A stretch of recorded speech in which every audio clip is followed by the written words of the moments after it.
Мы думаем, что проживем 200 лет на этом свете, похороним всех тех, кто находится тут и вне, и только после этого умрем. Вот настолько мы отодвинули смерть от себя. Это же удивительно. Просто немыслимо, сколько людей умирает среди нас, и мы не обращаем на это внимания. Ты зайди в больницу и увидишь там больных людей, которых только и делают, что привозят. Маленьких больных детей. На это тоже мы не обращаем внимания. Ведь если ты здоров, здорова твоя семья, то утро и вечер, которые ты проводишь, в какую цену определил бы ты? Каким образом ты воздал бы хвалу за это?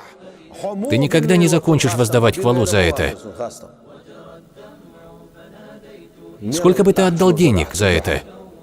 Ты бы отдал все богатства этого мира, и еще тысячи миров, будь они у тебя, чтобы провести утро и вечер в здравии и в спокойствии. А ведь Всевышний Аллах не берет с тебя налог, не отбирает твое имущество за то, что ты живешь в здравии и в спокойствии. Он обеспечивает тебя и твою семью, а ты тем временем даже не воздаешь хвалу Аллаху. И поэтому Аллах говорит: как мало вы благодарите. Как же мало вы благодарите. Вы же не знаете, сколько хорошего я сделал вам. Вы не обращаете на это внимания. Не обращайте внимания.